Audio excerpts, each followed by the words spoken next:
The one who is ever victorious in war, ಯಾವಾಗ್ಲೂ ಸೋತಿಲ್ಲ ಅಂತಾವ, ಯುದ್ಧ ಒಂದು ಸೋತೇ ಇಲ್ಲ, ಕೃಪಾಚಾರ್ಯ ಯುದ್ಧವನ್ನು ಗೆಲ್ಕೊಂತ ಬಂದಾವ. The one who has never been defeated, ಯಾವಾಗ್ಲೂ ಸೋಲ್ ಅನ್ನೋದ ಕಂಡಿಲ್ಲ ಅಂತವ್. Undefeatable person is called Samitinjaya, ಸೋಲ್ ಇಲ್ಲದ ಸರದಾರ.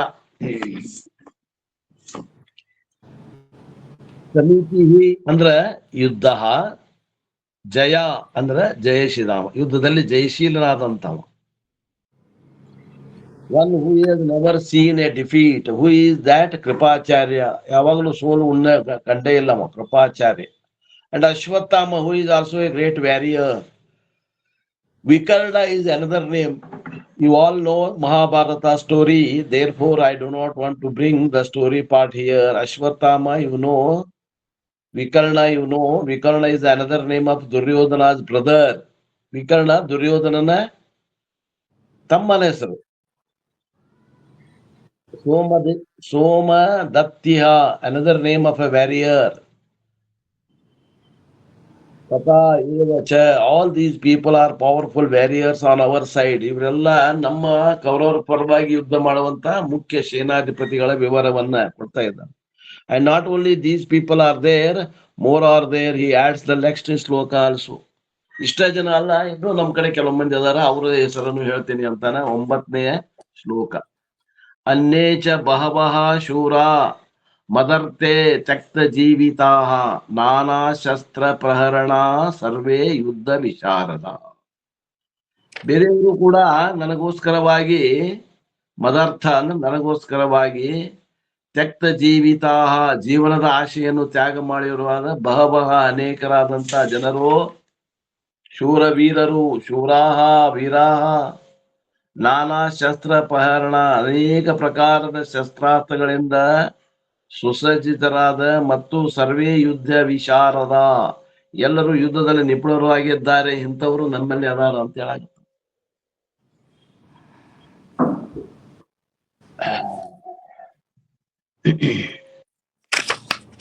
ಏನು ಸ್ಟೋರಿ ಪಾರ್ಟ್ ಅದ, ಇದು ಶಾಸ್ತ್ರ ಏನಿಲ್ಲ, ಅದು ಓದೋಣ, ಏನು ಓದಬೇಕಲ್ಲ.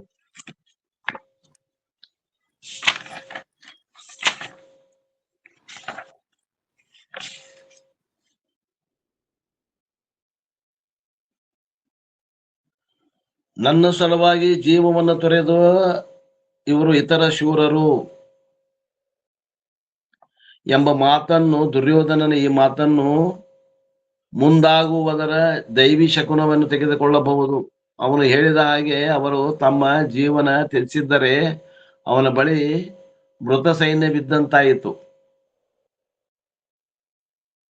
ಅವರು ಜೀವ ತ್ಯಜಿಸಲು ಸಿದ್ಧರಾಗಿರುವಂತವರು ಎಂಬುದು ಅದರ ಅರ್ಥ. ಆದರೆ ಅವನು ಹೇಳಿದ ಮಾತು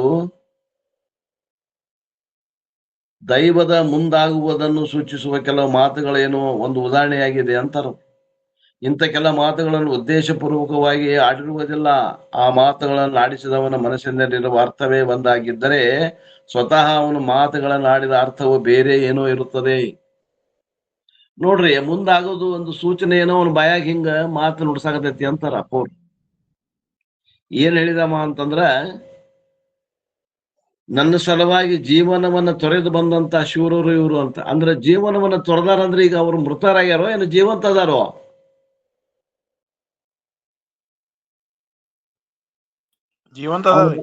ಜೀವಂತ ಇದ್ರು ಕೂಡ ಅವ್ರು ಸತ್ತಾರೀಗ ಅಂತ ಅರ್ಥ. ಅವನ ಬಾಯಾಗನ ಬಡ್ಬಿಡ್ಸಾರಾಗತ್ತಾನ, ಅವನ ಬಾಯಾಗನ ಬಡ್ಬಿಡ್ಸತ್ತ. ಅವನು ಹೇಳುವ ಅರ್ಥ ಹಂಗಿಲ್ಲ, ಆದ್ರೆ ಅವನ ಮಾತು ಹಂಗ ಅರ್ಥ ಆಗ್ತದ ಅಂತ ಇಲ್ಲಿ ತಗೋತಾರ ವಿಶೇಷವಾಗಿ. ಈಗ ಅವ್ರನ್ನೆಲ್ಲ ನಾನು ಕೊಂದ ಬಿಟ್ಟೇನಿ, ಅವ್ರನ್ನ ಯಾರು ಇಲ್ಲ, ಸುಮ್ಮನೆ ನೀ ಬಾಣ ಹುಡು ಅರ್ಜುನ ಅಂತ ಏನಿಲ್ಲ, ಅವ್ರನ್ನೆಲ್ಲಾರು ಸಾಯಿಸೇ ಬಿಟ್ಟೇನಿ ನಾನಂತ ವಿರಾಟ್ ರೂಪದಾಗ ತೋರಿಸ್ತಾನ ನೋಡ್ರಿ ಅವ ಕೃಷ್ಣ. ಸುಮ್ಮನೆ ನೀನ ಹೊಡೆದಿ ಅವ್ರು ಹೋದ್ರು ಅನ್ನುವಂಗ ಆಗ್ಬೇಕಷ್ಟ. ಅವ್ರನ್ನೆಲ್ಲ ನಾ ಏನ್ ಮಾಡೋದೆಲ್ಲ ಮಾಡೀನಿ ಅಂತ ಹೇಳ್ತಾನ ಕೃಷ್ಣ ವಿರಾಟ್ ರೂಪ ದರ್ಶನದಾಗ. ಮತ್ತ ಆ ಮಾತನ್ನ ಇಲ್ಲಿ ಅವನು ದುರ್ಯೋಧನ ಬಾಯಲ್ಲಿ ಬರತೈತಿ ನೋಡ್ರಿ ಅಂತ ಹೇಳ್ತಾರ. ಇಲ್ಲಿ ಕೆಲ ಮಾತುಗಳನ್ನ ನಾವು ಉದ್ದೇಶಪೂರ್ವಕವಾಗಿ ಆಡಿರುವುದಿಲ್ಲ. ಆ ಮಾತುಗಳನ್ನು ಆಡಿದವನ ಮನಸ್ಸಿನಲ್ಲಿರುವ ಅರ್ಥವೇ ಒಂದಾಗಿರುತ್ತದೆ. ಸ್ವತಃ ತಮ್ಮ ಮಾತುಗಳ ಅರ್ಥವೇ ಬೇರೆ ಏನೋ ಆಗಿರುತ್ತದೆ. ವಾಸ್ತವಿಕವಾಗಿ ಹಾಗೆ ನೋಡಿದರೆ ಆ ಯೋಧರು ಆಗಲೇ ದುರ್ಯೋಧನ ಸಲುವಾಗಿ ತಮ್ಮ ಜೀವನವನ್ನು ತ್ಯಜಿಸಿ ಬಿಟ್ಟಿದ್ದಾರೆ. ಅವರೆಲ್ಲರೂ ಸಾಯಲಿದ್ದಾರೆ. ಈ ದೈವವು ಅಲೌಕಿಕವಾಗಿರುತ್ತದೆ, ಅದು ಹೊರಬರುತ್ತದೆ. ಅಲ್ಲಿ ಅದು ದುರ್ಯೋಧನ ಮಾತಿನಿಂದ ಹೊರಬಂದಿತು. ಅವನ ಮಾತುಗಳೇ ಅವನ ಸೋಲಿನ ಮುನ್ಸೂಚನೆಯ ಸನ್ನಿಹಿತವಾಗಿತ್ತು. ಹಂಗ ಒಂದು ಕಳ ಕಟ್ತಾರೆ ಈ ಮಾತಿನ ಅರ್ಥ. ಈ ಜನರು ಯಾರು? ಅವರು ಅನೇಕ ಬಗೆಯ ಶಸ್ತ್ರಾಸ್ತ್ರ ಸಂಪನ್ನರು. ಶಸ್ತ್ರಾಸ್ತ್ರಗಳು, ಬಾಣ ಮತ್ತು ಈಟಿಯಂತೆ ಗುರಿ ಇಟ್ಟು ಹೊಡೆಯಲು ಬಳಸುವಂತವು ಪ್ರಹಾರಗಳು ಆಗಿರಬಹುದು.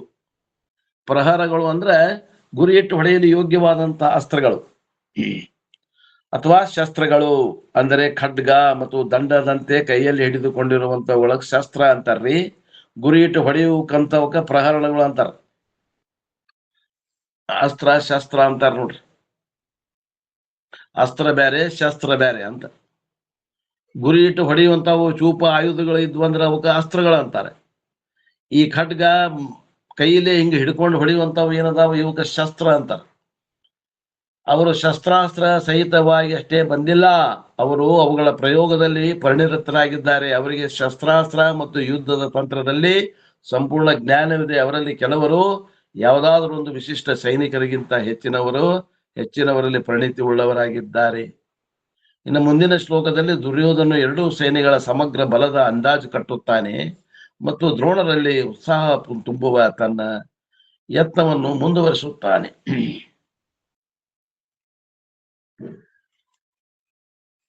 ಅಪರ್ಯಾಪ್ತಂ ತದಾಸ್ಮಾಕಂ ಬಲಂ ಭೀಷ್ಮಾಭಿರಕ್ಷಿತಂ ಪರ್ಯಾಪ್ತಂ ತ್ಯುದಮೇತೇಷಾಂ ಬಲಂ ಭೀಮಾಭಿರಕ್ಷಿತಂ. ಭೀಷ್ಮ ಪಿತಾಮಹರ ಮೂಲಕ ರಕ್ಷಿತವಾದಂತಹ ನಮ್ಮ ಆ ಸೇನೆಯು ಎಲ್ಲ ಪ್ರಕಾರದಿಂದಲೂ ಅಜೇಯವಾಗಿದೆ ಮತ್ತು ಭೀಮನಿಂದ ರಕ್ಷಿತವಾದ ಈ ಜನರುಗಳ ಈ ಸೇನೆಯು ಗೆಲ್ಲಲು ಸುಗಮವಾಗಿದೆ. ಭೀಮನಿಂದ ಈ ಏನದ ಪಾಂಡವರನ್ನ ಸೈನ್ಯವನ್ನ ಗೆಲ್ಲಲಿಕ್ಕೆ ನಮ್ಗೆ ಬಹಳ ಅನುಕೂಲ ಅದ ಅಂತ ತನ್ನ ಸೇನಾಪಡೆಯನ್ನು ಕುರಿತು ಹೇಳ್ತಾ ಇದ್ದಾನೆ. ಭೀಮನಿಂದ ರಕ್ಷಿಸಲ್ಪಟ್ಟಂತಹ ಸೈನ್ಯ ಬಲವು ದೊಡ್ಡದಾಗಿರುವುದರಿಂದ ನಾಶಪಡಿಸಲು ಬಾರದಂತಾಗಿದೆ. ಆದರೆ ನಮ್ಮ ಎದುರುಗಡೆ ಇರುವ ಈ ಜನರ ಸೈನ್ಯ ಬಲವು, ಅವರ ಸೈನ್ಯದ ತುಕಡಿಗಳು ಕಡಿಮೆ ಸಂಖ್ಯೆಯಲ್ಲಿ ಇರುವುದರಿಂದ ಆ ಭೀಮನಿಂದ ಸಂರಕ್ಷಿಸಲ್ಪಟ್ಟರೂ ಕೂಡ ಅದನ್ನು ನಾಶಪಡಿಸಲು ಸಾಧ್ಯವಿರುವಂತದ್ದಾಗಿದೆ ಅಂತ ಹೇಳ್ತಾರೆ. ತನ್ನ ಸೈನ್ಯವು ಭೀಷ್ಮನಿಂದ ಸಮರ್ಪಕವಾಗಿ ಸಂರಕ್ಷಿಸಲ್ಪಟ್ಟಿರುವುದರಿಂದ ಅದು ಪಾಂಡವರಿಂದ ನಾಶಪಡಿಸಲು ಅಸಾಧ್ಯವಾದಂತಾಗಿದೆ ಎಂಬುದನ್ನು ದುರ್ಯೋಧನನು ಇಲ್ಲಿ ದ್ರೋಣರಿಗೆ ಎತ್ತಿ ತೋರಿಸುತ್ತಿದ್ದಾನೆ. ಮತ್ತು ಅದು 11 ವಿಭಾಗಗಳಿಂದ ಕೂಡಿದ್ದರೆ ಪಾಂಡವರದು ಕೇವಲ 7 ಅಕ್ಷೋಣಿ ಸೈನ್ಯ. ತನ್ನ ಸೈನ್ಯ ಹೆಚ್ಚು ವಿಭಾಗಗಳಿಂದ ಕೂಡಿದ್ದಾಗಿದೆ ಎಂಬ ಕಾರಣಕ್ಕಾಗಿ ಅಷ್ಟ ಅಲ್ಲ, ಇಂಥ ಮಹಾನ್ ನಾಯಕರುಗಳು ಉಳ್ಳದ್ದಾಗಿದೆ ಎಂಬ ಕಾರಣದಿಂದ ಅದಕ್ಕೆ ಯಾವುದೇ ಅಪಾಯವಿಲ್ಲವೆಂದು ತಾನು ಬಗೆದಿರುವುದಾಗಿ ಅದನ್ನು ತಿಳಿಸುತ್ತಿದ್ದಾನೆ. ಬಲಾಢ್ಯನಾದ ಭೀಮನು ಪಾಂಡವರನ್ನು ಸಂರಕ್ಷಿಸಿದರೂ ಕೂಡ ತನ್ನ ಸೈನ್ಯವು ಅವರ ಮೇಲೆ ಸುಲಭವಾಗಿ ಆಕ್ರಮಣ ನಡೆಸುವುದು ಮತ್ತು ತಾನು ಯುದ್ಧದಲ್ಲಿ ಗೆಲ್ಲಿಯೇ ಗೆಲ್ಲುತ್ತೇನೆ ಎಂದು ದುರ್ಯೋಧನ ವಿಶ್ವಾಸ ತಾಳಿದ್ದಾನೆ. ಈ ಶ್ಲೋಕಕ್ಕೆ ಕೆಲವೊಂದು ಸಲ ಇನ್ನೊಂದು ರೀತಿಯ ಅರ್ಥವನ್ನು ಮಾಡ್ತಾರೆ, ಆದರೆ ಅದು ಸಮಂಜಸವೆನಿಸುವುದಿಲ್ಲ. ಈ ಅರ್ಥ ವಿವರಣೆ ಪ್ರಕಾರ ದುರ್ಯೋಧನಿಗೆ ದ್ರೋಣನಿಗೆ ತಮ್ಮ ಸೈನ್ಯ ಬಲವು ಸಾಕಷ್ಟಿಲ್ಲ, ಆದರೆ ಕನಿಷ್ಠ ಪಕ್ಷ ಅದು ಭೀಷ್ಮನಿಂದ ಸಂರಕ್ಷಿಸಲ್ಪಟ್ಟಿದೆ. ಆದರೆ ಪಾಂಡವರ ಸೈನ್ಯ ಬಲ ಸಾಕಷ್ಟಿದ್ದರೂ ಕೂಡ ಅದು ಭೀಮನಿಂದ ಮಾತ್ರ ಸಂರಕ್ಷಿಸಲ್ಪಟ್ಟಿದೆ ಎಂದು ಹೇಳುತ್ತಿದ್ದಾನೆ. ಈ ಅರ್ಥ ವಿವರಣೆಯು ಭೀಮನ ವಿಷಯದಲ್ಲಿ ದುರ್ಯೋಧನನು ತಾಳಿದ್ದ ಅಸೂಯೆಯನ್ನು ಆಧರಿಸಿದೆ. ಅದು ಎಲ್ಲ ಶಿಥಿಲ ದೇಹದ ಭೀಮನಿಂದ ಸಂರಕ್ಷಿಸಲ್ಪಟ್ಟಿದೆ, ಅದನ್ನು ಖಂಡಿತವಾಗಿ ಧ್ವಂಸಗೊಳಿಸುತ್ತಾನೆ. ಭೀಷ್ಮನಿಂದ ಸಂರಕ್ಷಿಸಲ್ಪಟ್ಟ ಕಾರಣ ನಾವು ಗೆಲ್ಲುತ್ತೇವೆ. ಈ ಅರ್ಥ ಯಾಕೆ ಈ ವಿವರಣೆ ಸರಿಯಲ್ಲ ಎಂದರೆ, ದುರ್ಯೋಧನ ಬಳಿ 11 ವಿಭಾಗಗಳಷ್ಟು ಸೈನ್ಯವಿದ್ದರೂ ಕೂಡ ಅದನ್ನು 7 ವಿಭಾಗಗಳಷ್ಟಿದ್ದ ತನ್ನ ಎದುರಾಳಿಯ ಸೈನ್ಯ ಆಕ್ರಮಿಸಲು ಸಾಧ್ಯವಿಲ್ಲವೆಂದು ಸ್ವಾಭಾವಿಕವಾಗಿಯೇ ಬಗೆದನು.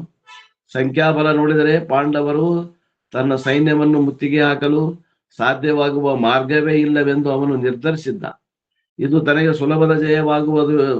ಈ 2 ಅರ್ಥ ವಿವರಣೆಯಲ್ಲಿ ಸುತ್ತಲಿನ ವಾದಾಂಶವು ವಿವರಿಸಲಾದ ಹಾಗೆ ಹಚ್ಚಲಾಗುವ ಅರ್ಥದಲ್ಲಿ ಕೇಂದ್ರೀಕೃತವಾಗಿದೆ. ಇದು ಅಂತೆಯೇ ದುರ್ಯೋಧನನ ವಾದ ಸರಣಿಯಾಗಿತ್ತು. ಈ ಯುದ್ಧದಲ್ಲಿ ದ್ರೋಣರು ತುಂಬ ಹೃದಯದ ಬೆಂಬಲ ಪಡೆಯಲು ತನಗೆ ಸಾಧ್ಯವಾಗಬೇಕೆಂಬುದಷ್ಟೇ ಅವನ ಮಾತಿನ ಉದ್ದೇಶವಾಗಿತ್ತು. ಮುಂದಿನ ಶ್ಲೋಕದಲ್ಲಿ ದುರ್ಯೋಧನನು ತನ್ನ ಈ ಯುದ್ಧದಲ್ಲಿ ಫಲಿತಾಂಶದಲ್ಲಿ ಭೀಷ್ಮನ ಮಹತ್ವದ ಬಗ್ಗೆ ದ್ರೋಣನ ಕುರಿತು ಹೇಳುತ್ತಾನೆ. ಶ್ಲೋಕ 11. ಎಷ್ಟಾಗಿದ್ರಿ ಅಜ್ಜಂಪುರದ ಶ್ಲೋಕದಾಗ? ಎಷ್ಟಾಗಿದ್ರಿ ಚಿಕ್ಕಿರಪ್ಪ ಅವರು? ಗುರುವೇ ಎಷ್ಟು ಶ್ಲೋಕ ಆಗಿದ್ವು ಇದು ಅಜ್ಜಂಪುರದ್ದು? ಅಜ್ಜಂಪುರದ್ದು ಅದು 11 ಗುರುವೇ. 11ಕ್ಕೆ ಬಂತಲ್ಲ, ಅದೇ ಅದು 11. ಅಯನೇಶು ಸರ್ವೇಶು ಯಥಾ ಭಾಗವಸ್ಥಿತಾಃ. ಅದೇ ಯಥಾ ಭಾಗವಸ್ಥಿತಾಃ ಭೀಮಮೇವಾಭಿರಕ್ಷತುಂ ಭವತಃ ಸರ್ವ ಏವಮಿ. ಆದ್ದರಿಂದ ಎಲ್ಲಾ ಯೋಹ ದ್ವಾರಗಳಲ್ಲಿ ನಿಮ್ಮ ನಿಮ್ಮ ಜಾಗಗಳಲ್ಲಿ ಸ್ಥಿರವಾಗಿರುವ ನೀವುಗಳು ಎಲ್ಲರೂ ನಿಸ್ಸಂದೇಹವಾಗಿ ಭೀಷ್ಮ ಪಿತಾಮಹರನ್ನೇ ಎಲ್ಲ ಕಡೆಯಿಂದ ರಕ್ಷಣೆ ಮಾಡ್ರಿ ಅಂತ ತಿಳ್ಕೊಂಡು, ಎಲ್ಲಾ ಯೋಹ ದ್ವಾರಗಳ ನಿಮ್ಮ ನಿಮ್ಮ ಜಾಗಗಳಲ್ಲಿ ಸ್ಥಿರವಾಗಿರುತ್ತಾ ನೀವೆಲ್ಲರೂ ನಿಸ್ಸಂದೇಹವಾಗಿ ಭೀಷ್ಮ ಪಿತಾಮಹರನ್ನು ಎಲ್ಲ ಕಡೆಯಿಂದ ರಕ್ಷಿಸ್ರಿ ಅಂತ ತಿಳ್ಕೊಂಡು ಆದೇಶ ಕೊಡತಾನೆ. ಭೀಷ್ಮಾಚಾರ್ಯರನ್ನು ರಕ್ಷಿಸುವಂತೆ ದುರ್ಯೋಧನನು ಎಲ್ಲ ವೀರರಲ್ಲಿ ಮಾಡಿದ ಒಂದು ಮನವಿಯನ್ನು ಕುರಿತು ಹೇಳ್ತಾ ಇದ್ದಾನೆ. ಇನ್ನ ಯಾರಾದ್ರೂ ಆ 11ನೇ ಶ್ಲೋಕದಿಂದ ಓದ್ರಿ ಅನ್ನು ಎಲ್ಲಿ ಬಿಟ್ಟಿದ್ರೆ ಅಲ್ಲಿಂದ ಓದ್ರಿ, ಮತ್ತೆ ಉಳಿದದ್ದು ನೋಡೋಣಂತ ಮುಂದಿನ ಹೆಂಗ ಬರ್ತದ ಹಂಗ ಓದ್ಕೊಂತ ಹೋಗೋಣ.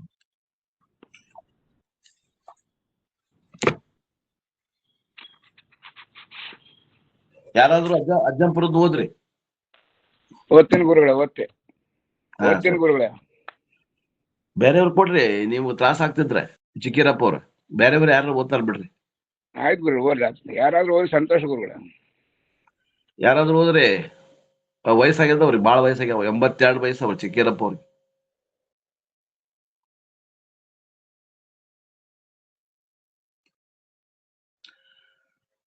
ಅವರೇ ಕೊಡ್ಸ್ಯಾರ ಪುಸ್ತಕ ಎಲ್ಲ, ಓದ್ರಿ ಮತ್ತೆ ತೆಗದ. ಅಲ್ಲ, ಒಂದನೇ ಅಧ್ಯಾಯದಾಗ 11 ಐತ್ರಿ. 1ನೇ ಅಧ್ಯಾಯದಾಗ 11ನೇ ಶ್ಲೋಕ ಓದಿದೀನಿ. ಶ್ಲೋಕ ಓದಿನಿ, ಅರ್ಥ ಓದ್ರಿ. ಅರ್ಥ ಓದ್ರಿ. ಓಂ ನಮಃ ಶಿವಾಯ. ಓಂ ನಮಃ ಶಿವಾಯ. ವಿಶಾಲ ಬುದ್ಧಿಯುಳ್ಳ ವ್ಯಾಸದೇವನು ವೇದಗಳಲ್ಲಿ ಗೂಢಾರ್ಥಗಳನ್ನು ಪ್ರಕಟ ಮಾಡುವುದಕ್ಕಾಗಿ ಅನೇಕ ಪುರಾಣಗಳನ್ನು ರಚಿಸಿದ್ದಾನೆ. ಪುರಾಣಗಳ ರಚನೆಗೆ ಇದೇ ಉದ್ದೇಶ. ಸೂತ್ರಪ್ರಾಯವಾಗಿ ಸಿದ್ಧಾಂತ ರೂಪದಲ್ಲಿರುವ ವೇದಗಳ ರಹಸ್ಯಾರ್ಥಗಳನ್ನು ದೃಷ್ಟಾಂತ ರೂಪದಿಂದಲೂ ಕಥೆಗಳ ರೂಪದಿಂದಲೂ ಪುರಾಣದಲ್ಲಿ ಪ್ರಕಟಿಸಿ ಅವನು ಪ್ರಪಂಚಕ್ಕೆ ಒಂದು ಮಹದುಪಕಾರ ಮಾಡಿದ್ದಾನೆ. ವೇದಗಳನ್ನು ವಿಸ್ತಾರ ಮಾಡಿದುದರಿಂದಲೇ ಅವನಿಗೆ ವೇದವ್ಯಾಸನೆಂಬುದು ಸಾರ್ಥಕವಾಯಿತು.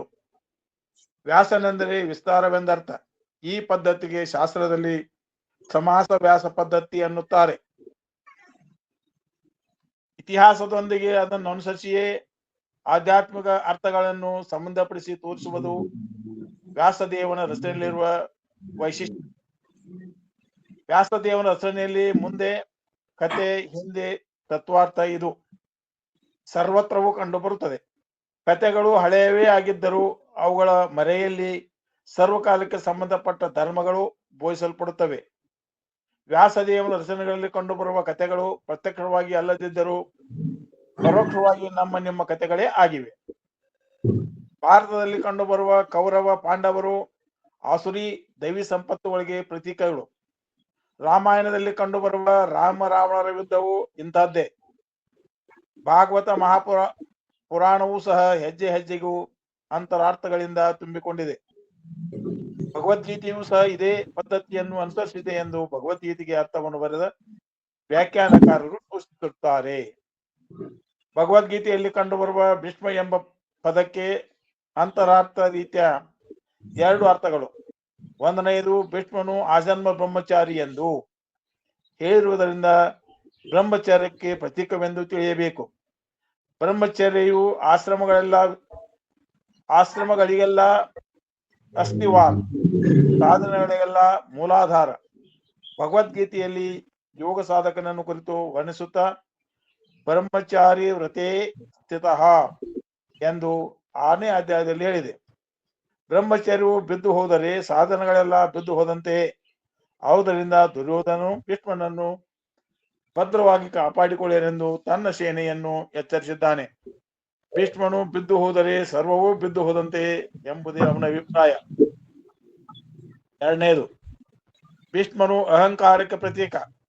ಅಹಂಕಾರವು ಬಿದ್ದು ಹೋದರೆ ಎಲ್ಲವೂ ಬಿದ್ದು ಹೋಗುತ್ತದೆ ಎಂದು ಅಸುರಿ ಸಂಪತ್ತಿನವನಾದ ದುರ್ಯೋಧನು ತನ್ನ ಸೇನೆಯನ್ನು ಎಚ್ಚರಿಸುತ್ತಾನೆ. ಗೀತಾ ಪ್ರಾರ್ಥನಾ ಶ್ಲೋಕದಲ್ಲಿಯೂ ಸಹ ಕೌರವರ ನದಿಯನ್ನು ಭೀಷ್ಮ ದ್ರೋಣ ತಟ ಎಂದು ವರ್ಣಿಸಲಾಗಿದೆ. ಕೌರವರನ ನದಿಗೆ ಭೀಷ್ಮ ದ್ರೋಣರು ದಂಡೆಗಳು, ಅದರಂತೆ ಸಂಸಾರವೆಂಬ ನದಿಗೆ ಅಹಂಕಾರ ಮಮಕಾರಗಳು ಉಭಯ ತಟಗಳು. ಭೀಷ್ಮ ದ್ರೋಣರೇ ಅಹಂಕಾರ ಮಮಕಾರಗಳೆಂದು ತಿಳಿಯಬೇಕು. ಅಹಂಕಾರವು ಮಾಡುವ ಕೆಲಸವೆಂದು ಮಾಡಬಾರದ ಕೆಲಸವೆಂದು ವಿಕ್ಷಿತವಿಲ್ಲದೆ ಎಲ್ಲವನ್ನೂ ಮಾಡುತ್ತದೆ. ಪ್ರಸಂಗ ಬಂದರೆ ಗುರುಗಳನ್ನು ಎದುರಿಸುತ್ತದೆ. ಅಷ್ಟೇ ಅಲ್ಲ, ಭಗವಂತನನ್ನು ಸಹ ಅದು ಎದುರಿಸುತ್ತದೆ. ಅಹಂಕಾರದ ಮತ್ತೊಂದು ಲಕ್ಷಣವೆಂದರೆ ಅದು ಒಂದೇ ಸಾರಿಗೆ ಸಾಯುವುದಿಲ್ಲ. ಪಾಂಡವ ಪಕ್ಷದಲ್ಲಿ ಭಗವಂತನು ಅಗ್ರಸ್ಥಾನದಲ್ಲಿದ್ದಾನೆ. ಕೌರವ ಪಕ್ಷದಲ್ಲಿ ಎಲ್ಲರಿಗೂ ಕಾಣುವಂತೆ ಸೇನಾ ಮುಖದಲ್ಲಿಯೇ ಭೀಷ್ಮನು ನಿಂತಿರುತ್ತಾನೆ. ಇದರ ಅರ್ಥವೇನು? ದೈವಿ ಜಾತಿಯವರು ಭಗವಂತನನ್ನು ಪುರಸ್ಕರಿಸಿದರೆ ಅಸುರಿ ಜಾತಿಯವರು ಅಹಂಕಾರವನ್ನು ಪುರಸ್ಕರಿಸುತ್ತಾರೆಂದರ್ಥ. ಅಹಂಕಾರವು ಭಗವಂತನಿಗೆ ಸಾಕ್ಷಾತ್ ವಿರೋಧಿ. ಜೀವನನ್ನು ದೇವನನ್ನು ಬೇರ್ಪಡಿಸುವ ಪರದೆಯೇ ಅಹಂಕಾರ. ಅಹಂಕಾರದಲ್ಲಿ ತಾದಾತ್ಮ್ಯವನ್ನು ವಹಿಸಿ ಶಿವನು ಜೀವನಾಗಿದ್ದಾನೆ. ಭೋಜ ಮಹಾರಾಜನು ಒಂದು ದಿವಸ ತನ್ನ ಆಸ್ಥಾನದಲ್ಲಿರುವ ಪಂಡಿತರನ್ನು ಕುರಿತು ಮೋಕ್ಷಕ್ಕೆ ಹೋಗಬಲ್ಲವರಾರು ಎಂದು ಪ್ರಶ್ನೆ ಮಾಡಲು, ಅವರಲ್ಲಿ ಕೆಲವರು ಜ್ಞಾನ ಬಂದರೆ ಹೋಗಬಹುದೆಂದರು. ಮತ್ತೆ ಕೆಲವರು ಭಕ್ತನಾದರೆ ಹೋಗಬಹುದೆಂದರು. ಸತ್ಸಂಗದಿಂದ ಹೋಗಬಹುದೆಂದು ಮತ್ತೊಬ್ಬರು ಹೇಳಿದರು. ಹೀಗೆ ಅದರಿಂದ ಹೋಗಬಹುದು, ಇದರಿಂದ ಹೋಗಬಹುದು ಎಂದು ತಮ್ಮ ತಮ್ಮ ಅಭಿಪ್ರಾಯಗಳನ್ನು ಸೂಚಿಸುತ್ತಿರಲು ಸಭೆಯಲ್ಲಿ ಕೂತಿದ್ದ ಕಾಳಿದಾಸ ಕವಿ ಎದ್ದು ನಾನು ಹೋದರೆ ಹೋಗಬಹುದು ಎಂದನು. ಈ ಮಾತು ಉಳಿದವರ ಕಣ್ಣನ್ನು ಕೆಂಪಗೆ ಮಾಡಿತು. ಇವನೇ ಮೋಕ್ಷಕ್ಕೆ ಹೋಗುವವನೇ ಎಂಬ ಆಕ್ಷೇಪಣೆಗಳು ಸಭೆಯಲ್ಲಿ ಹೊರಬಿದ್ದವು. ಈ ಆಕ್ಷೇಪಣೆಗೆ ಸಮಾಧಾನ ಹೇಳುತ್ತಾ ಕಾಳಿದಾಸ ಕವಿಯು, ಮಹಾಪ್ರಭು, ನಾನು ಎಂಬ ಅಹಂಕಾರವು ಹೋದರೆ ಯಾರಾದರೂ ಮೋಕ್ಷಕ್ಕೆ ಹೋಗಬಹುದು, ನಾನು ಮಾತ್ರ ಹೋಗುವನೆಂದು ಹೇಳಲಿಲ್ಲ ಎಂದನು.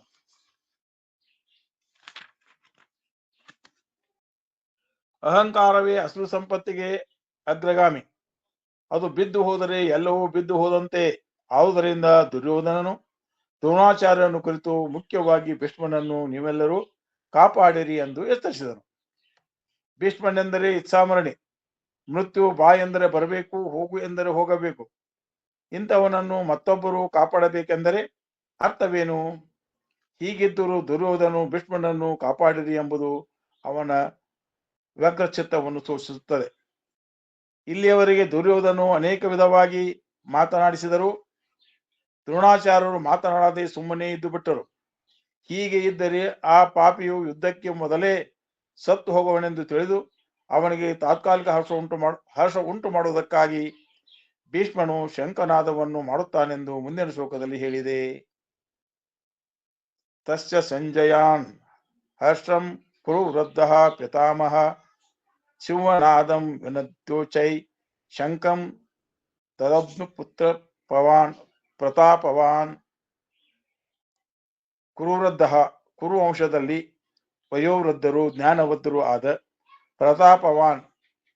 ಪ್ರತಾಪವಂತನಾದ ಪಿತಾಮಹ ಭೀಷ್ಮ ಪಿತಾಮಹನು ತಸ್ಯ ಆ ದುರ್ಯೋಧನನಿಗೆ ಹರ್ಷಂ ಸಂತೋಷವನ್ನು ಸಂಜನಯನ್ ಉಂಟು ಮಾಡಲು ಸಿಂಹನಾದಂ ಸಿಂಹ ಸಮಾನ ಗರ್ಜನೆ ವಿನದ್ಯ ಮಾಡಿ ಉಚ್ಚೈ ಬಹಳ ದೊಡ್ಡ ಸ್ವರದಲ್ಲಿ ಶಂಖವನ್ನು ಊದಿದನು.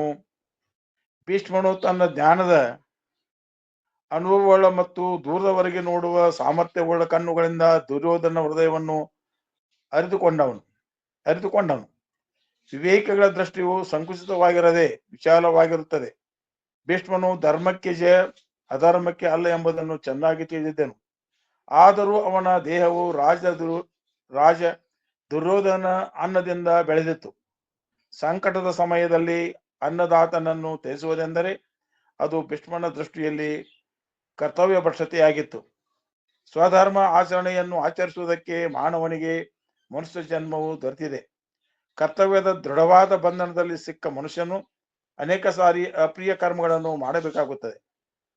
ಕರ್ತವ್ಯದ ಬಂಧನವನ್ನು ಮುರಿಯುವವನು ತನ್ನ ಜೀವಿತವನ್ನೇ ಹಾಳು ಮಾಡಿಕೊಳ್ಳುತ್ತಾನೆ. ಕರ್ತವ್ಯದ ಬಂಧನದಿಂದ ಕ್ರಮವಾಗಿ ಮುಕ್ತಿಯು ಬಂದೇ ಬರುತ್ತದೆ.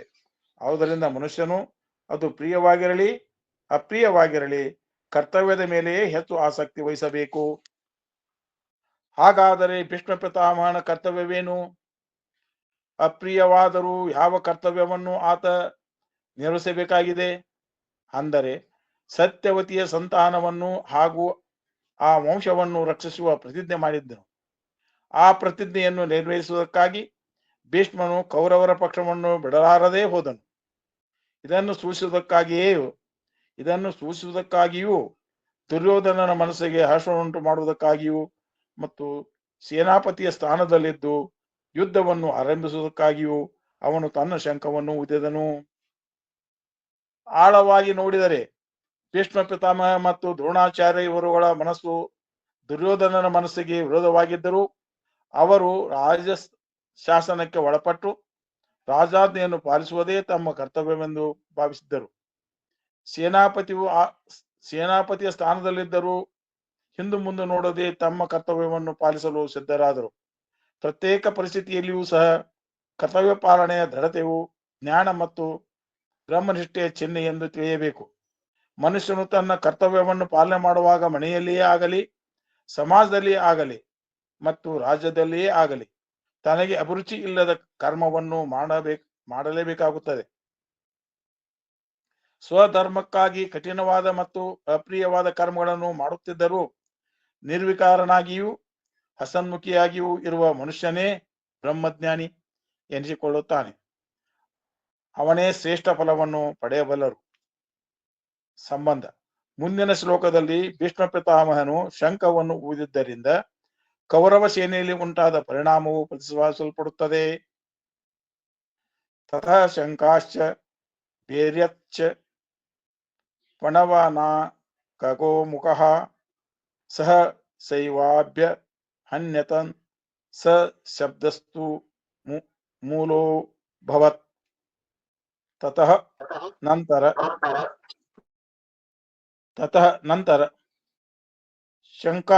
ಶಂಖಗಳು,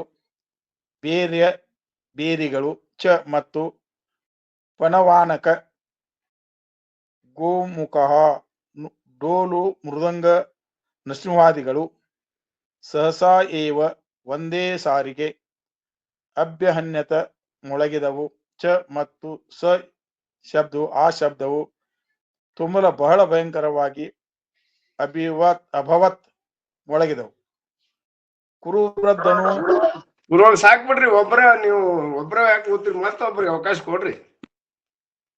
ಮತ್ತೆ ಯಾರು ಓದ್ತಾರ ನೋಡ್ರಿ. ಓಂ ನಮಃ ಶಿವಾಯ. 9 ತನಕ ನೀವು ಓದ್ತಿರು.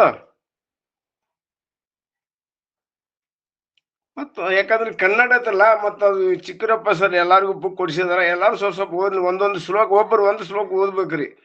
ಗುರುಗಳು ಹೇಳುವಾಗ ಪೂರ್ತಿ ಸಮಯ ಅವರ ತೋಲಿ, ನಮ್ದಾರ್ಗಳು ಪೂರ್ತಿ ಸಮಯ ಅವರ ತೋಲಿ, ನಮಗ ಅವಕಾಶ ಕೊಟ್ಟಾಗ ನಾವು ಒಂದೊಂದು ಶ್ಲೋಕ ಮಾತ್ರ ಓದುದು.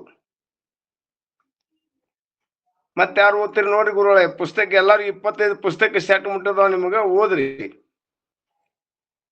ಈಗ ನಾನು ಪ್ರಾರಂಭ ಮಾಡ್ತೇನೆ ನೋಡ್ರಿ. ನಾವೊಂದು ಶ್ಲೋಕ ಓದಿ ಹೇಳ್ತೇನ್ರಪ್ಪ, ಸಮಯ ಐತಿನು. ಈ ಶ್ಲೋಕ ನಾ ಓದ್ತೇನ್ರಿ. ಮತ್ತೆ ಮುಂದವ್ರು ಯಾರು ತಯಾರಾಗ ದಯವಿಟ್ಟು ಪ್ರಾರ್ಥನೆ ನಿಮ್ಮಲ್ಲಿ. ಧನ್ಯವಾದಗಳು ದುಂಡೆಯ ಗುರು ಅಂತ ಧನ್ಯವಾದಗಳು. ಅದ್ವೈತ ಗುರು ಪರಂಪರೆಗೆ ಹೆಣ್ಣಿಮಣ್ಣಿದು ಈ ಒಂದು ಆನ್ಲೈನ್ ಸೆಷನ್ದಲ್ಲಿ ಭಾಗಿಯಾದಂತ ಎಲ್ಲ ಮಹಾತ್ಮರು ಮಾತೆಯರಿಗೂ ಅನಂತ ಅಂತ ನಮ್ಮನ್ನು ಸಲ್ಲಿಸುತ್ತಾ, ಭಗವಾನ್ ಕೃಷ್ಣ ಗೀತಾ ಮಾತೆಯು ಕೂಡ ನಮ್ಮನ್ನು ಸಲ್ಲಿಸುತ್ತಾ, ಈಗ ಭಗವದ್ಗೀತೆಯ 1ನೇ ಅಧ್ಯಾಯದ 13ನೇ ಶ್ಲೋಕ ಬಂದು 13ನೇ ಶ್ಲೋಕ. ದುಂಡೆಯ ಗುರುಗಳು ಈಗಾಗಲೇ ಮಂತ್ರವನ್ನು ಹೇಳಿದಾರ. ಅದ್ರ ಸಾರಾಂಶವನ್ನು ಮಾತ್ರ ನಾವು ಓದ್ತೇನ್ರಪ್ಪ. ಕುರುವೃದ್ಧನು ಪ್ರತಾಪವಂತನು ಪಿತಾಮಹನು ಆದ ಭೀಷ್ಮನು ದುರ್ಯೋಧನನ ಮನಸ್ಸಿನಲ್ಲಿರುವ ಭಯವನ್ನು ಗಮನಿಸಿ ದುರ್ಯೋಧನ ತಳಮಳಗೊಳ್ಳಕತ್ತಾನ. ಯಾಕಂದ್ರೆ ಆ ಕಡೆ ಅಪಾರವಾದ ಸೈನ್ಯ, ಈ ಕಡೆ ಅಪಾರವಾದ ಸೈನ್ಯ.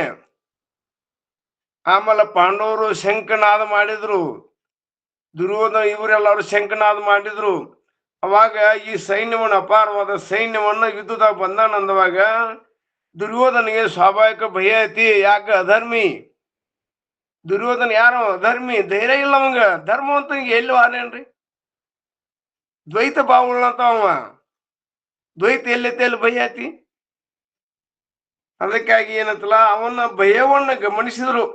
ಯಾರು? ಕುರುವೃದ್ಧನು. ಕುರು ಜಾತಿ ಒಳಗ ಅತಿ ಹಿರಿ ಮನುಷ್ಯ ಯಾರಿ? ಭೀಷ್ಮ ಪಿತಾಮಹ. ದ್ರೋಣಾಚಾರ್ಯ ಭೀಷ್ಮ ಅಲ್ರಿ, ದ್ರೋಣಾಚಾರ್ಯ ಗುರುಗಳವ್ರು.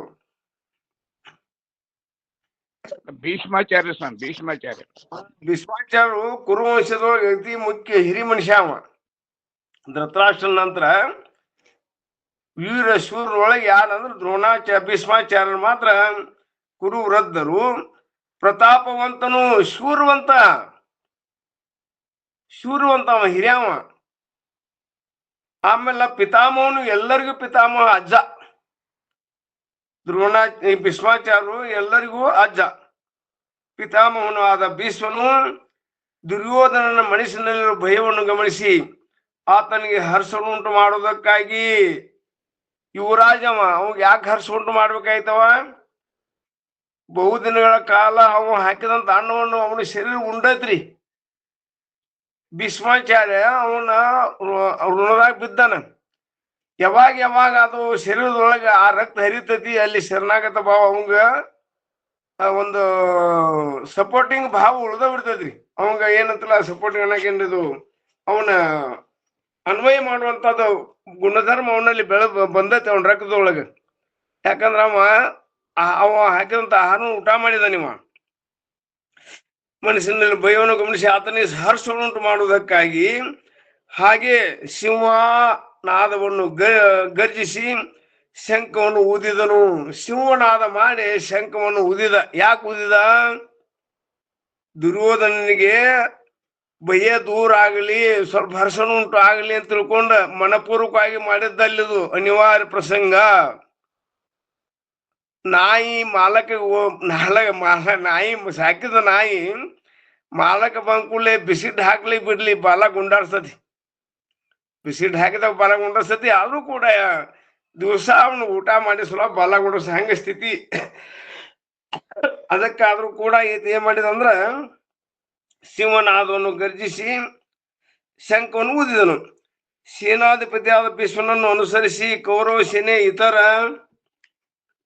ಪ್ರಮುಖರು ತಮ್ಮ ತಮ್ಮ ಶಂಖಗಳನ್ನು ಮತ್ತು ಇತರ ವಾದ್ಯಗಳನ್ನು ಬಾರಿಸಿದರು. ಆ ಶಬ್ದವು ಮಕ್ಕಳ ಆಟದಲ್ಲಿ ಗಲಾಟೆ ಆದಂತೆ ಕೇಳಿ ಬಂತು. ನೋಡ್ರಿ, ಯಾವಾಗ ಸೇನಾಧಿಪತಿ ಆದಂತ ಭೀಷ್ಮ ಪಿತಾಮಹ ಶಂಖನಾದವನ್ನು ಊದಿದಾಗ ಉಳಿಕೆದವ್ರು ಎಲ್ಲರೂ ತಮ್ಮ ತಮ್ಮ ಶಂಖಗಳನ್ನು ಊದಿದ್ರ ಹೆಂಗೈತ್ರಿ? ಆ ಶಂಖದೊಳಗೆ ಶಕ್ತಿ ಇಲ್ಲ, ಭಯ ಇಲ್ಲ, ಭಕ್ತಿ ಇಲ್ಲ, ಗೆದ್ದೇ ತೀರ್ಬೇಕು ಅನ್ನುವಂಥದ್ದು ಆ ಶಂಖದೊಳಗ ಗಟ್ಟಿತನ ಇಲ್ಲ. ಯಾಕಂದ್ರ ಇವ್ರೆಲ್ಲ ಏನು ಸೈನಿಕರು ಬಂದಾರಲ್ಲ, ರಾಜ ಮಹಾರಾಜರು ಬಂದಾರಲ್ಲ, ಅಧರ್ಮದ ಬೆನ್ನ ಹತ್ತಿದಾರು. ಧರ್ಮದ ಹಿಂದಿಲ್ಲ ಇವರು ಅಧರ್ಮದ ಹಿಂದೆ ಬೆನ್ನ ಹತ್ತಿದಾರ. ಎಲ್ಲಿ ಅಧರ್ಮ ಐತೋ, ಎಲ್ಲಿ ಅಧರ್ಮ ಐತಿ ಅಲ್ಲಿ ದ್ವೈತಾಪತಿ ಐತಿ. ಎಲ್ಲಿ ದ್ವೈತಾಪತಿ ಐತಿ ಅಲ್ಲಿ ಭಯ ಐತಿ. ಎಲ್ಲಿ ಧರ್ಮ ಐತೋ ಅಲ್ಲಿ ಅದ್ವೈತ ಐತಿ. ಎಲ್ಲಿ ಅದ್ವೈತ ಐತೋ ಅಲ್ಲಿ ಅಭಯ ಐತಿ. ಮೊದಲೇ ಪಾಪಿ ಹೃದಯ ಯಾರ್ದು? ಅದರ ಮೇಲೆ ಪಾಂಡವರು ಧರ್ಮ. ನೋಡ್ರಿ, ಮೊದಲೇ ಪಾಪಿ ಹೃದಯ ದುರ್ಯೋಧನಂದು. ಮೊದಲ ಪಾಪಿ ಹೃದಯ, ಮೊದಲ ಗಾಯ ಆಗೈತಿ. ಅದ್ರ ಮ್ಯಾಲ ಗಾಯದ ಮ್ಯಾಲ ಉಪ್ಪು ಹೋಗೋರು ಏನಾಕತ್ರಿ? ಇದು ನಮ್ಮ ಹಳ್ಳಿ ಭಾಷಾದೊಳಗೆ ಮಾತಾಡುವಂಥದ. ಮೊದಲ ಗಾಯ ಆಗೈತಿ, ಅದ್ರ ಉಪ್ಪು ಹೋಗೋರು ಮತ್ತಟ್ಟು ಚುರು ಉರಿತೈತಿ. ಗಾಯದ ಮ್ಯಾಲ ಮತ್ ಬರಿ ಕೊಟ್ಟಂಗ ಹಾಕದ. ಮೊದಲ ಗಾಯ ಐತಿ, ಅದ್ರ ಮ್ಯಾಲ ಮತ್ತೊಂದು ಕಬ್ಬಿನ ಕಾಸಿ ಬರಿ ಕೊಟ್ರಿ ಏನಾಕದ್ರಿ? ಉಕ್ಕ ಬಿಡ್ಕಾಕದಿಲ್ರಿ. ಹಂಗ ದುರ್ಯೋಧನ ಸ್ಥಿತಿ ಹಂಗಾಗೈತ್ರಿ. ಮೊದಲೇ ಪಾಪಿ ಹೃದಯ, ಅದರ ಮೇಲೆ ಪಾಂಡವರದು ಧರ್ಮ ಪಕ್ಷ. ಆದ್ರಿಂದ ಪಾಂಡವ ಸೇನೆಯನ್ನು ನೋಡುವಾಗ ದುರ್ಯೋಧನನು ಭಯವಿಹ್ವಲನಾದುದರಲ್ಲಿ ಆಶ್ಚರ್ಯವಿಲ್ಲ. ನೋಡ್ರಿ, ಅವ್ ಭಯ ಆಗ್ಬಿಟ್ಟದು, ಸ್ವಾಭಾವಿಕ ಆಗ್ಲೇಬೇಕಂತ ಪ್ರಸಂಗ ಹಂಗೈತಿ. ತನಗೆ ಉಪಶಾಂತಿ ದೊರೆಯುವುದೆಂದು ಭಾವಿಸಿ ದ್ರೋಣಾಚಾರ್ಯ ಸನ್ನಿಧಿಯಲ್ಲಿ ಸೇರಿದರು. ಕೊನೆಯವರೆಗೂ ದ್ರೋಣಾಚಾರ್ಯನಿಂದ ಉಪಚಾರ ವಾಕ್ಯಗಳು ಸಹ ದೊರೆಯಲಿಲ್ಲ. ಮುಂದೆ ನಾವು ಭಯವಿಹ್ವಲನಾಗಿ ದ್ರೋಣಾಚಾರ್ಯ ಕಡೆ ಬಂದ. ಅವರಿಂದ ಏನಾದ್ರು ಸಾಂತ್ವನದ ಮಾತುಗಳು, ಮನಸ್ಸಿಗೆ ಏನಾರ ಧೈರ್ಯ ಉಂಟು ಮಾಡುವಂತ ಮಾತುಗಳು ಬರ್ತಾವ. ಹೆಂಗ ಭಯ ಆಗಿ ಚರ್ಪಡಿಸಕತ್ತಾನ್ರಿ ಯುದ್ಧ ಸನ್ನಿವೇಶದಲ್ಲಿ ಎದರ ಬದರ ನಿಂತು ಬಿಟ್ಟಿದರು. ದ್ರೋಣಾಚಾರ್ಯನಿಂದ ಉಪಚಾರ ವಾಕ್ಯಗಳು ಸಹ ದೊರೆಯಲಿಲ್ಲ. ಈ ರೀತಿ ಉಪೇಕ್ಷಾ ಭಾವದಿಂದಿರುವ ಆಚಾರ್ಯನನ್ನು ಕುರಿತು ದುರ್ಯೋಧನನು ಅಯನೇಶು ಚ ಸರ್ವೇಶು ಎಂದು ಭೀಷ್ಮನನ್ನೇ ಸ್ತುತಿಸಿ ತನಗೆ ಭೀಷ್ಮನ ಮೇಲಿರುವ ವಿಶ್ವಾಸವನ್ನು ಪ್ರಕಟ ಮಾಡಿದನು. ಅಯನೇಶು ಚ ಸರ್ವೇಶು ಅಂದ್ರೆ ಏನ್ರಿ ಚಿಕ್ಕರಪ್ಪ ಸರ್, ಇದು ಕನ್ನಡದಾಗ ಅರ್ಥ? ಗುರುವೇ, ಅಯನೇಶು ಚ ಸರ್ವೇಶು ಅಂದ್ರೆ ಎಲ್ಲ ಒಳಗಡೆ ಬರೋದಕ್ಕೆ ಸೈನ್ಯದಲ್ಲಿ ವ್ಯೂಹ ಕಾಲದಲ್ಲಿ ಒಂದೊಂದು ಜಾಗ ಇರ್ತದೆ ಬರಕ್ಕೆ. ಈಗ ವ್ಯೂಹ ಕಾಲದಲ್ಲಿ ಒಂದೊಂದು ಜಾಗ ಬಿಟ್ಟಿರ್ತಾರೆ ಒಳಗಡೆ ಬರಕ್ಕೆ. ಆ ಭಾಗಗಳನ್ನ ಕಟ್ ಮಾಡಿ ಅಂತ ಗೇಟ್ಗಳನ್ನ ಕಟ್ ಮಾಡಿ, ಅದು ಆಯನೇಶ್ವರ ಒಳ ಬರೋ ಜಾಗ ಅಂತ. ಆ ಗೇಟ್ಗಳನ್ನ ನೀವು ಅಲ್ಲಿ ಕಾಯಿರಿ ಅಂತ. ಮುಖ್ಯವಾಗಿ ಶಿಖಂಡಿ ಒಳಗಡೆ ಬರೋದನ್ನ ನೋಡ್ಕೊಳ್ಳಿ ಅಂತ ಅವ್ರು. ಬರೋબર ಸರ್. ಶಿಖಂಡಿ ಭೀಷ್ಮ ಹತ್ರ ಬಂದ ತಕ್ಷಣ ಸತ್ತೋಗ್ಬಿಡ್ತಾರೆ. ಹೌದ್ರಿ, ಅದು ಹಿಂದಿರೋ ಭಾವ. ಅದು ಎಲ್ಲಾ ಗೇಟ್ಗಳು ಕ್ಲೋಸ್ ಮಾಡಿ ಅಂತ. ಆ ಗೇಟ್ ಬರ್ಬೇಕು ಬಂದ್ರೆ. ಅಲ್ಲ ಸರ್, ನನಗೇನ್ ಬೇಕಾದ್ರು ಶಬ್ದಶಃ ಕನ್ನಡ ಏನರ್ಥ ಅಂತ ಗೊತ್ತಲ್ಲ. ಅಯ್ಯನೇಶು ಅಂದ್ರೆ ಏನ್ರಿ ಶಬ್ದಶಃ ಕನ್ನಡದಾಗ ಅರ್ಥ? ಆಯಕಟ್ಟಿನ ಜಾಗಗಳು ಅಂತ. ಸರ್. ದ್ರೋಣಾಚಾರ್ಯ ಗೇಟು ಅಂತ ಇರ್ಬಿಡು ಸರ್, ದಾಟುನ್. ದ್ರೋಣಾಚಾರ್ಯನು ಉಪೇಕ್ಷಿಸಿದಂತೆ ತಾನೂ ಉಪೇಕ್ಷಿಸಿದರೆ ಪಾಪ ದುರ್ಯೋಧನ ಗತಿ ಏನಾಗುವುದು ಎಂದು ಭೀಷ್ಮನು ದಯಾಭರಿತನಾದನು. ಭೀಷ್ಮನಿಗೆ ಗುರ್ತಾದ್ರಿದು ಏನಿದು? ದುರ್ಯೋಧನ ಚಡಪಡಿಕೆ ಇಲ್ಲಿ ಉರುದು ಅಲ್ಲಿ ಹೋಗುದು, ಅವ್ರಿಗೆ ಹೇಳುದು ಇವ್ರು ಕೇಳುದು, ಸಮಾಧಾನ ಇಲ್ಲ ಇವಂಗ. ಆ ಚಡಪಡಿಕೆಯನ್ನು ನೋಡಿ ದ್ರೋಣಾಚಾರ್ಯ ಏನಾರು ಇವಂಗ ಸ್ವಲ್ಪ ಧೈರ್ಯ ಹೇಳ್ಬೋದು ಅಂತ ತಿಳ್ಕೊಂಡಿದ್ರು. ಅವರು ಧೈರ್ಯ ಹೇಳಿಲ್ಲ, ಏನು ಮಾತಲ್ಲ ಅನ್ಕೂಲೆ. ಅವಾಗ ಭೀಷ್ಮನಿಗೆ ದುರ್ಯೋಧನ ಮೇಲೆ ದಯ ಬಂತು, ದಯಭರಿತನಾದನು. ಕುರುವೃದ್ಧನಾದುದರಿಂದ ಎಲ್ಲರ ಅಂತರ್ಯಗಳು ಅವನಿಗೆ ತಿಳಿದೇ ಇದ್ದವು. ಹಿರಿಯರಿಗೆ ಅನುಭವ ಹೆಚ್ಚಿರಲ್ಲ. ಯಾಕಂದ್ರೆ ಇವ ಬಾಲಕ ಇದ್ದ ಅಂತ ನೋಡಿದ ನೀವೊಂದು ಯಾರಂದ್ರೆ ದುರ್ಯೋಧನನ ಮನೋಸ್ಥಿತಿಯನ್ನು ಅರ್ಥಾವಧಾನವ ಹಿರಿಯ ಮನುಷ್ಯ. ಕುರುವೃದ್ಧನಾದುದರಿಂದ ಎಲ್ಲರ ಅಂತರ್ಯಗಳು ಅವನಿಗೆ ತಿಳಿದೇ ಇದ್ದವು. ಆಚಾರ್ಯರು ಒಂದು ವೇಳೆ ಉಪೇಕ್ಷಿಸಲಿ. ದ್ರೋಣಾಚಾರ್ಯರು ಅವನಿಗೆ ಮಾತಿಗೆ ಬೆಲೆ ಕೊಡ್ಲಿಲ್ಲ. ಆತನ ಮಾತಿನ ಬಗ್ಗೆ ಅಲಕ್ಷ್ಯ ಮಾಡಿದ್ರು, ಮಾಡ್ಲಿ ಇರ್ಲಿ. ಆದ್ರೆ ತಾತನಾದ ತಾನು, ಇವ ತಾತ ದುರ್ಯೋಧನ ಮೊಮ್ಮಗನ ಮೇಲೆ ಪ್ರೇಮ ಇದ್ದೇ ಇರ್ತದೆ ಹೆಚ್ಚಾಗಿ. ಆದ್ರೆ ತಾತನಾದ ತಾನು ಮೊಮ್ಮಕ್ಕಳನ್ನು ಉಪೇಕ್ಷಿಸುವುದು ಹೇಗೆ? ಪ್ರಶ್ನಾರ್ಥಕ. ವೃದ್ಧನಾಗಿದ್ದರು, ಪಿತಾಮಹನಾಗಿದ್ದರು, ಹೇಡಿಯಾಗದೆ ಪ್ರತಾಪವಂತನಾಗಿ ಶತ್ರು ಭಯಂಕರವಾದ ಶಿವನಾದವನ್ನು ಮಾಡಿ ಶಂಖವನ್ನು ಊದಿದನು. ಇದನ್ನ ದುರ್ಯೋಧನಿಗೆ ಸ್ವಲ್ಪ ಧೈರ್ಯ ತುಂಬಲಿ ಅಂತ ತಿಳ್ಕೊಂಡ ಇವ ಶಂಖನಾದವನ್ನು ಮಾಡಿದರು.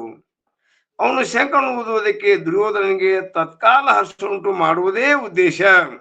ಇಲ್ಲಿ ಭೀಷ್ಮಾಚಾರ್ಯ ಏನು ಉದ್ದೇಶ ಇತ್ತಂದ್ರ ದುರ್ಯೋಧನಿಗೆ ತಾತ್ಕಾಲಿಕವಾಗಿ ಹರ್ಷವನ್ನು ಆ ಸಂದರ್ಭದೊಳಗೆ ಆ ಸಮಯಕ್ಕೆ ಸರಿಯಾಗಿ ಭಯಗ್ರಸ್ತನಾದಾಗ ಅವನ್ ಸ್ವಲ್ಪ ಭಯ ನೀಡುವ ದೃಷ್ಟಿಯಲ್ಲಿ ಅವನಲ್ಲಿ ಆವರಣವಾಗಿರುವಂತ ಭಯ ಹೋಗ್ಲಿ ಅಂತ ತಿಳ್ಕೊಂಡ ದ್ರೋಣಾಚಾರ್ಯರು ಏನ್ ಮಾಡಿದ್ರಂದ್ರೆ ಶಂಖನಾದವನ್ನು ಯಾರು ಭೀಷ್ಮಾಚಾರ್ಯರು ಭೀಷ್ಮ ಪಿತಾಮಹರು ಶಂಖನಾದವನ್ನು ಮಾಡಿದರು.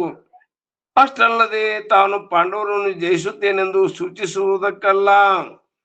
ಇದು ಅವರು ಭೀಷ್ಮ ಪಿತಾಮಹ ಶಂಖ ಊದಿದಂದ್ರೇನ ಇದರ ಸಂಕೇತ ನಾನು ಪಾಂಡವರನ್ನು ಜಯಿಸುತ್ತೇನೆ ಅನ್ನುವಂತ ಸಂಕೇತ ಅಲ್ಲ. ಕೇವಲ ದುರ್ಯೋಧನಲ್ಲಿ ಆಗಿರುವಂತ ಭಯವನ್ನು ಗಮನಿಸಿ ಆತನ ಭಯ ನಿವಾರಣಾರ್ಥವಾಗಿ ತಾತ್ಕಾಲಿಕವಾಗಿ ಧೈರ್ಯ ನೀಡುವ ದೃಷ್ಟಿಯಿಂದ ಮಾಡಿದ್ದು. ಶ್ರೀಕೃಷ್ಣನ ಸಹಾಯವಿರುವವರಿಗೆ ಪಾಂಡವರನ್ನು ಗೆಲ್ಲಲು ಯಾರಿಗೂ ಸಾಧ್ಯವಿಲ್ಲ ಎಂಬುದು ಭೀಷ್ಮನಿಗೆ ಚೆನ್ನಾಗಿ ಗೊತ್ತು. ಭೀಷ್ಮಾಚಾರ್ಯ ಗೊತ್ತಿತ್ತು. ಭಗವಂತ ಅಲ್ಲಿದನ್ರಲ್ಲ, ಭಗವಂತ ಪಾಂಡವರ ಪಕ್ಷ ಇರುವಾಗ ಭಗವಂತನನ್ನು ಸೋಲಿಸಿ ಪಾಂಡವರನ್ನು ಸೋಲಿಸುವುದು ಸಾಧ್ಯ ಇಲ್ಲವೇ ಇಲ್ಲ. ಈಗ ಆತ್ಮಸ್ವರೂಪನ ಹೊಡೆದಾಕಕ್ ಸಾಧ್ಯತೆನ್ರಿ? ಆತ್ಮಸ್ವರೂಪ ನಮ್ಮ ಆತ್ಮ ಚೈತನ್ಯ ಐತೆ ಅಂತ ತಿಳ್ಕೊಂಡು ಈ ಪ್ರಮಾತ್ರ ಕೆಲಸ ಮಾಡಕತ್ತಾನ, ಇಂದ್ರಿಯಗಳ ಕೆಲಸ ಮಾಡಕತ್ತಾವ. ಇಂದ್ರಿಯಗಳ ಆತ್ಮಸ್ವರೂಪನ ಯಾವಾಗ ಏನಾರು ಮಾಡಕ್ ಸಾಧ್ಯತೆನ್ರಿ? ಇಂದ್ರಿಯಗಳನ್ನ ನಾವು ಏನಾದ್ರೂ ನಿಯಂತ್ರಣ ಮಾಡ್ಬೋದ್ರಿ. ಈಗ ಭಗವಂತ ಅಂದ್ರೆ ನಮ್ಮ ಆತ್ಮಸ್ವರೂಪವೇ. ಆತ್ಮಸ್ವರೂಪ ಲೆಕ್ಕದಾಗ ಜೀವಾತ್ಮನಾಗ್ಲಿ ಇಂದ್ರಿಯಗಳಾಗ್ಲಿ